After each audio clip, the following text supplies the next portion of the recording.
Hello all, welcome to this video on Networking Lab. Today I'll be talking about configuring SSH in Cisco Packet Tracer. Let us begin by looking into what Secure Shell is. SSH or Secure Shell Protocol is a cryptographic network protocol for operating network services securely over an unsecured network. It was designed for Unix-like operating systems as a replacement for TELNET and unsecured remote Unix shell protocols such as the Berkeley Remote Shell (RSH), which uses insecure plain text methods of authentication like passwords. Since mechanisms like TELNET and remote shell are designed to access and operate remote computers, sending the authentication tokens, for example the username and password for this access to these computers across a public network in an unsecured way poses a great risk of third parties obtaining the password and achieving the same level of access to the remote system as the telnet user. Secure Shell mitigates this risk through the use of encryption mechanisms that are intended to hide the contents of the transmission from an observer, even if the observer has access to the entire data stream. SSH was first designed in 1995 by Finnish computer scientist Tartu Ylönen to replace the Telnet network protocol. The protocol specification distinguishes two major versions, referred to as SSH1 and SSH2. The most commonly implemented software stack is OpenSSH, released in 1999 as open source software by the OpenBSD developers. SSH applications are based on a client-server architecture connecting an SSH client instance with a SSH server. SSH operates as a layered protocol suite comprising three principal hierarchical components. The transport layer provides server authentication, confidentiality, and integrity. The user authentication protocol validates the user to the server, and the connection protocol multiplexes the encrypted tunnel into multiple logical connection channels. SSH uses public key cryptography to authenticate the remote computer and allow it to authenticate the user if necessary. SSH may be used in several methodologies. In the simplest manner, both ends of a communication channel use automatically generated public-private key pairs to encrypt a network connection and then use a password to authenticate the user. When the public-private key pair is generated by the user manually, the authentication is essentially performed when the key pair is created, and a session may then be opened automatically without a password prompt. In this scenario, the public key is placed on all computers that must allow access to the owner of the matching private key, which the owner keeps private. While authentication is based on the private key, the key is never transferred through the network during authentication. SSH only verifies the same person offering the public key also owns the matching private key. In all versions of SSH, it is important to verify unknown public keys, that is, associate the public keys with identities before accepting them as valid. Accepting an attacker's public key without validation will authorize an unauthorized attacker as a valid user. Now looking into SSH version 1. In 1995, Tartu Ylönen, a researcher at Helsinki University of Technology in Finland, designed the first version of the protocol, now called SSH1, prompted by a password sniffing attack at his university network. The goal of SSH was to replace the earlier R-login, TELNET, FTP, and RSH protocols, which did not provide strong authentication nor guarantee confidentiality. He chose the port number 22 because it is between TELNET, which has port number 23, and FTP, which has port number 21. SSH version 2. In 2006, a revised version of the SSH protocol, that is SSH2, was adopted as a standard. This version offers improved security and new features but is not compatible with SSH1. SSH2 also adds stronger encryption methods like AES, which eventually replaced weaker and compromised ciphers from the previous standard like 3DES. New features of SSH2 include the ability to run any number of shell sessions over a single SSH connection. Version 1.99. In January 2006, well after version 2.1 was established, RFC 4253 specified that an SSH server supporting 2.0 as well as prior versions should identify its protocol version as 1.99. This version number does not reflect a historical software revision, but a method to identify backward compatibility. OpenSSH and OSSH. In 1999, the developers desiringly available of a free software version restarted software development from the 1.2.12 release of the original SSH program, which was the last released under an open source license. This served as a code base for Bjorn Gronwall's OSSH software. Shortly thereafter, OpenBSD developers forked his code and created OpenSSH, which shipped with release 2.6 of OpenBSD. From this version, a portability branch was formed to port OpenSSH to other operating systems. As of 2005, OpenSSH was the single most popular SSH implementation, being the default version in a large number of operating system distributions. OSSH, meanwhile, has become obsolete. OpenSSH continues to be maintained and supports the SSH2 protocol, having expunged SSH1 support from the code base in OpenSSH 7.6 release. Comparing SSH and TELNET. SSH and TELNET protocols are both used for remote access. However, SSH has largely replaced TELNET in modern IT environments due to its advanced security features such as first pointers encryption. SSH uses strong encryption algorithms to ensure all transmitted data remains confidential and protected from unauthorized access. Telnet, by contrast, transmits data in plain text, making it vulnerable to the man-in-the-middle attack or similar network security threats.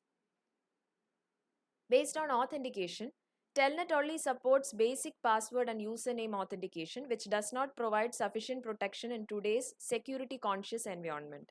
On the other hand, SSH supports several authentication methods such as password, public key, and host authentication. Comparing SSH and SSL TLS. SSL, which is Secure Sockets Layer, and SSH are cryptographic protocols, but they are not interchangeable and have different functions.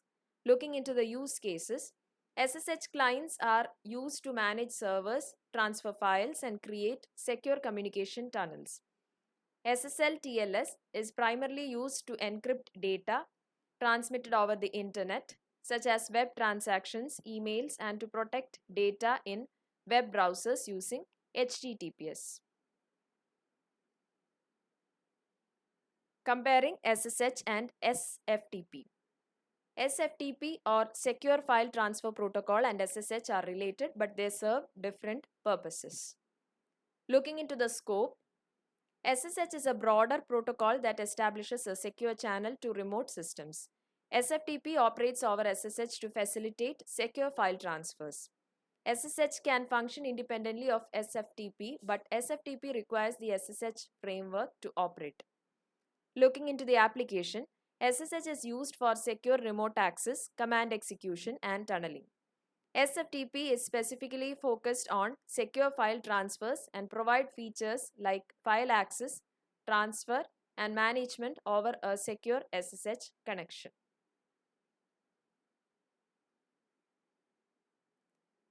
Some of the uses of SSH.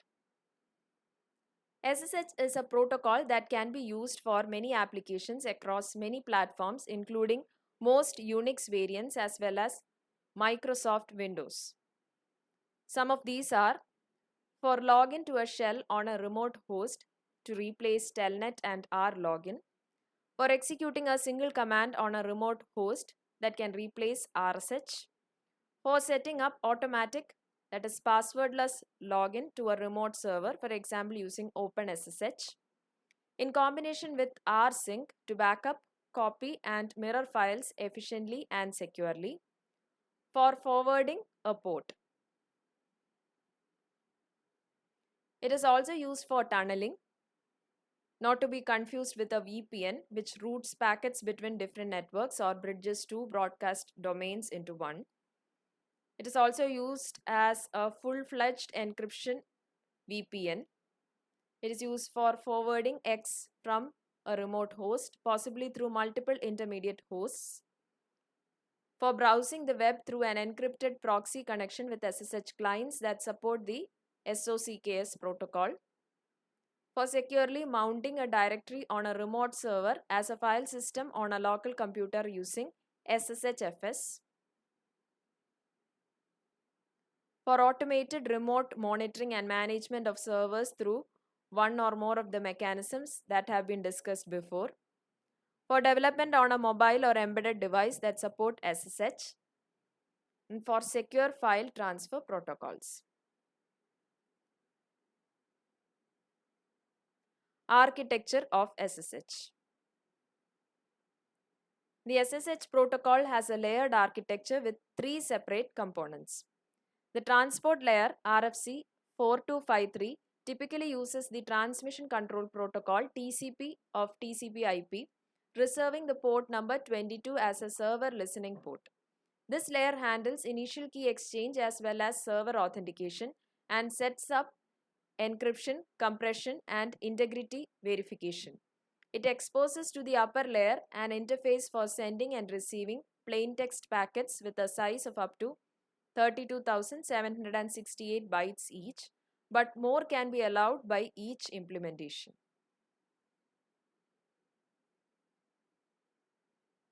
The user authentication layer RFC 4252 handles the client authentication and provides a suite of authentication algorithms. Authentication is client driven. When one is prompted for a password, it may be the SSH client prompting, not the server. The server merely responds to the client's authentication requests.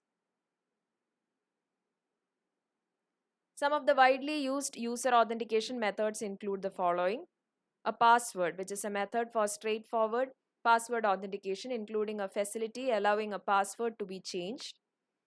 A public key, which is a method for public key based authentication, usually supporting at least DSA, ECDSA, or RSA key pairs, with other implementations also supporting X.509 certificates. Keyboard interactive, which is RFC 4256, which is a versatile method where the sender sends one or more prompts to enter information and the client displays them and sends back response keyed in by the user, which is used by some OpenSSH configurations where PAM is in the underlying host authentication provider to effectively provide password authentication, sometimes leading to inability to log in with a client that supports just the plain password authentication method. GSS API authentication methods, which provide an extensible scheme to perform SSH authentication using external mechanisms such as Kerberos 5 or NTLM, providing single sign-on capability to SSH sessions. The connection layer RFC 4254 defines the concept of channels, channel requests, and global requests, which define the SSH services provided. A single SSH connection can be multiplexed into multiple logical channels simultaneously, each transferring data bidirectionally. Channel requests are used to relay out-of-band channel-specific data such as the changed size of a terminal window or the exit code of a server-side process. The standard channel types include shell for terminal shells, SFTP and EXEC request including SCP transfers. Then there is direct TCP/IP for client to server forwarded connections, and there is forwarded TCP/IP for server to client forwarded connections. The SSHFP DNS record, which is RFC 4255, provides the public host key fingerprints in order to aid in verifying the authenticity of the host. This open architecture provides considerable flexibility, allowing the use of SSH for a variety of purposes beyond a secure shell. The functionality of the transport layer alone is comparable to TLS, transport layer security.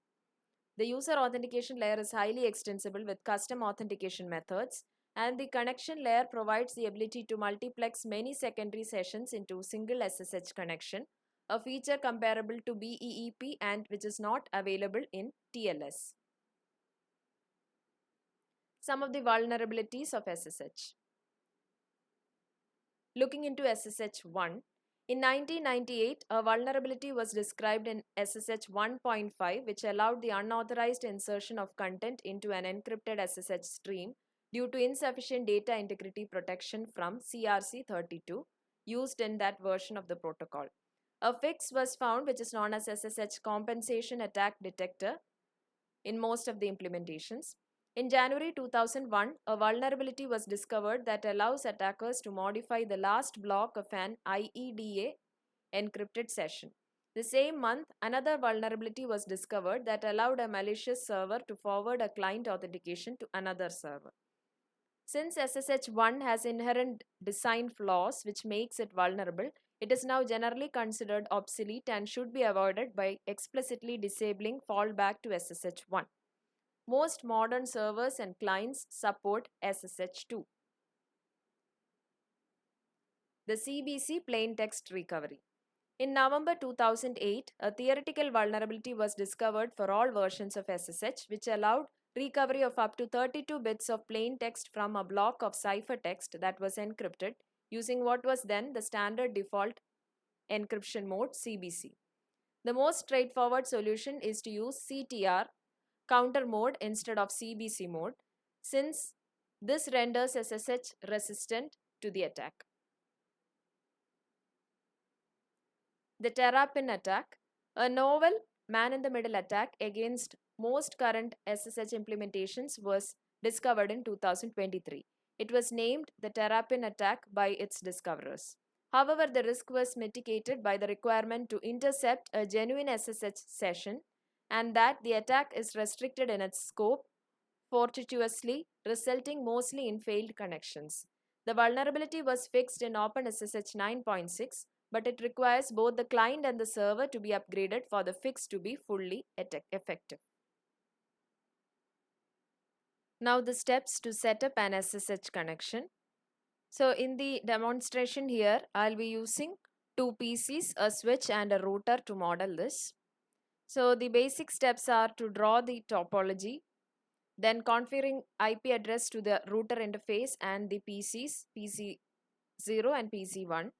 Then configuring the default gateway on PC.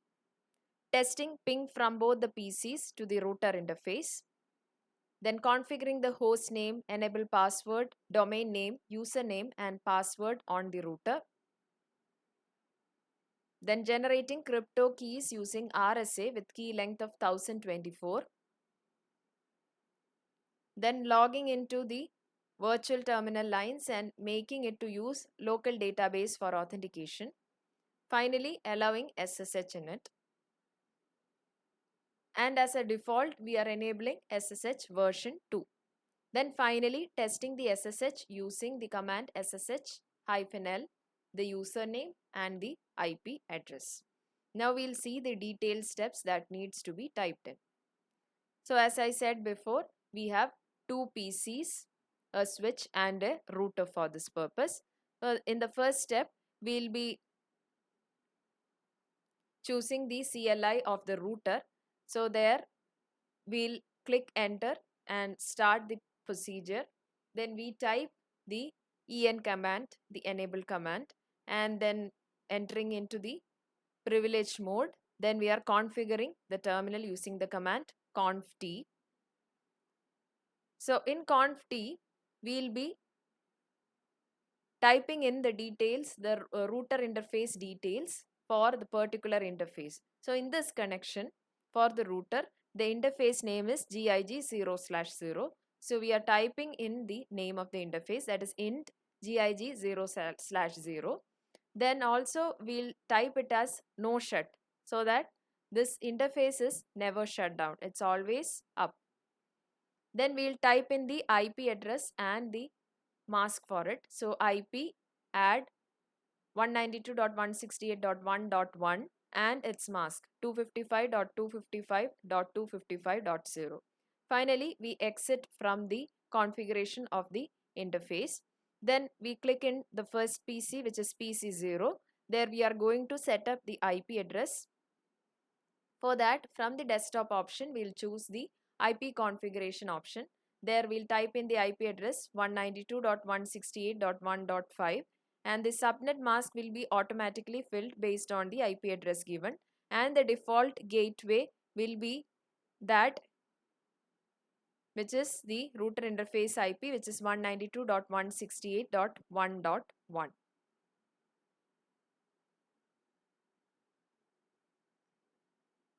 Then in PC1, we'll do the same desktop configuration. So we go to the desktop option, select the IP configuration, and there the IP address will be 192.168.1.6. Subnet will be automatically filled in, and the default gateway again is given as 192.168.1.1. Then we need to check if the connection is correct from both the PCs. So we'll go to the desktop in each PC, type in the command prompt, then ping to the router interface whose IP is 192.168.1.1. If the ping is successful, it means the connection is successful. Now we'll go to the router CLI. There we'll change the host name as router. So it is, you can name the host name as anything as you wish. So in that we are going to configure the router. So we are enabling a password for the router. So the option will be enable password, and the password we are supposed to give, which is router in this case.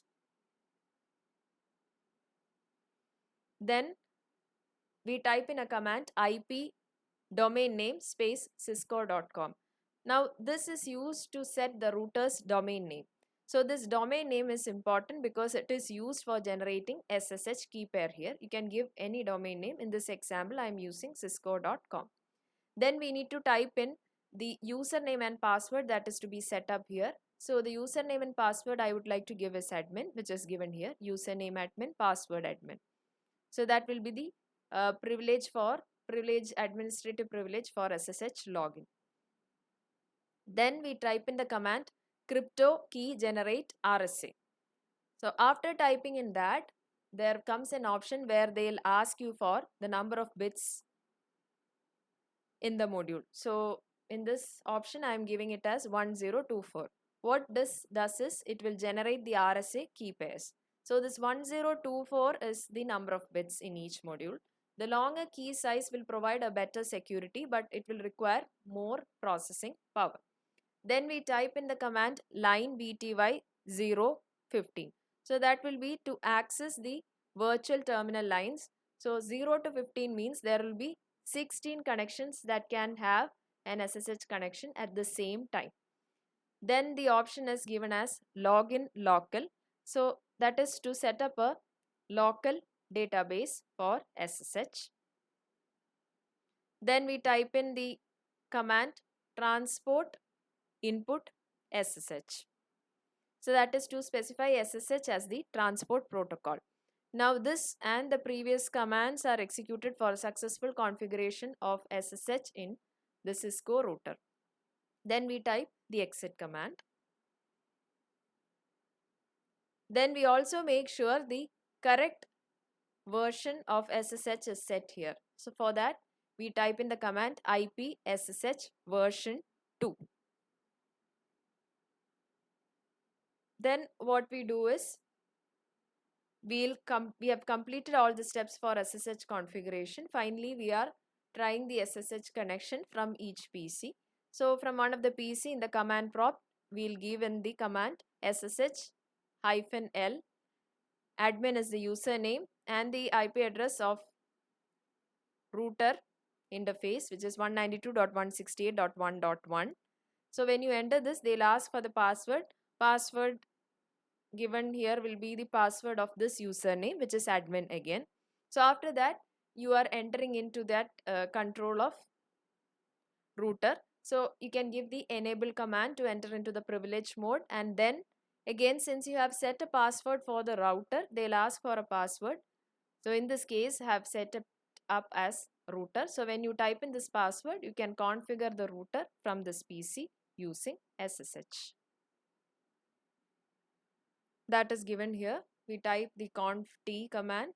Then you can change the name of the PC, the host name of PC from the first PC, and you can do the same steps in PC1 or PC2. After setting up the host name in one of the computers, you can check it from the other computer if it has changed or not. The changed host name will be the same in both the cases. So that means the SSH has been successfully done.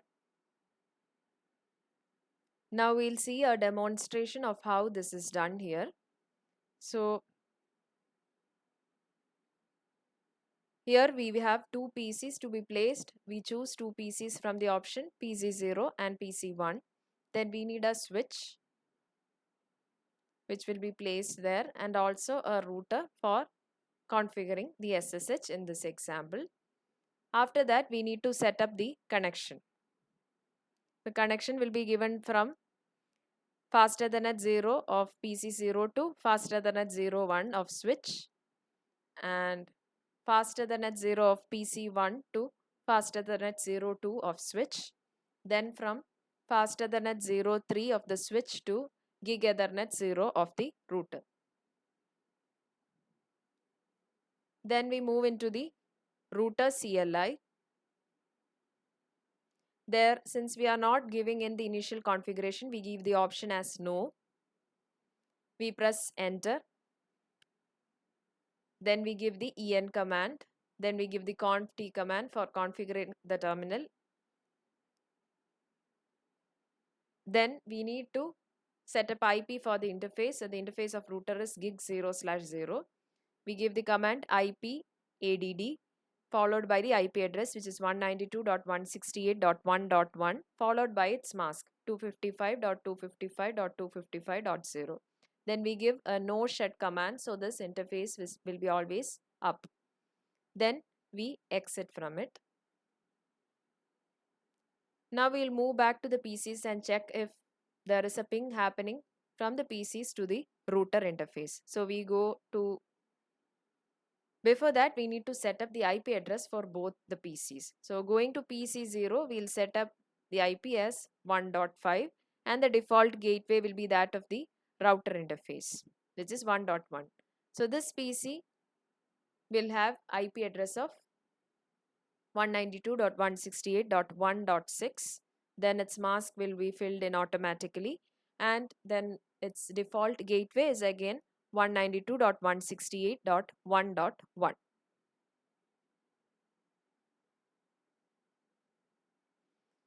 After that, since we have IP address setup done, now we can check a ping to the router interface. So ping 192.168.1.1. If the ping is successful, it means there is a connection existing there. So you can see it is successful here. We check it in the other PC also. The same command is given here, which is ping 192.168.1.1. You can see it is successful in the second PC also. Now we go to the router CLI. The next step is setting up the host name. So host name I am going to giving here is router in caps lock. Then next I am enabling a password for this router. So enable password, and the password of the router will be router in small letters. Then I set up the domain name here, IP domain name cisco.com. So this is used for generating the SSH keys. Then I set up a username and password here. I give the username and password as admin.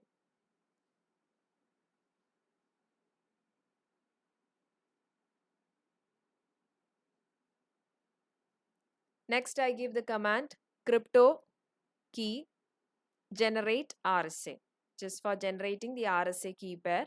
Then it asks me for the number of bits in each module. I give it here as 1024. Then I set up the virtual terminal, that is line VTY 015, which means there will be 16 virtual terminal connections that is possible from here. I'll set up a login local. So that means in the local database, the authentication will be updated. Then the command transport input SSH, which means the transport protocol here is SSH. Then I exit from that configuration of virtual terminal lines.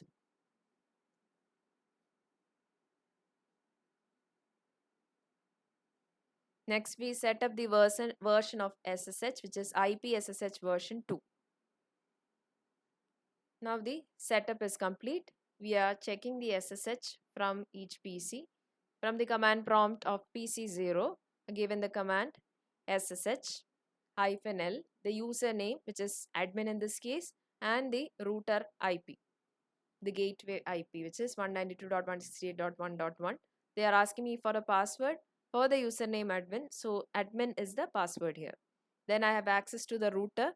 If I type en command, they'll ask me the password for the router, which is router in this case. So when I've got this privileged access to the router, I can give the conft command for configuration. There, for example, I can change the host name of the router as maybe PC0. Now this was done from PC0. So I can check if this change is reflected at all places, at other PCs too. The only other PC available here is PC1. So we can check if the host name has changed there or not. So we give the SSH command again, SSH-L, the username admin, and the IP 192.168.1.1, password being admin. And then now we can see that the name has changed.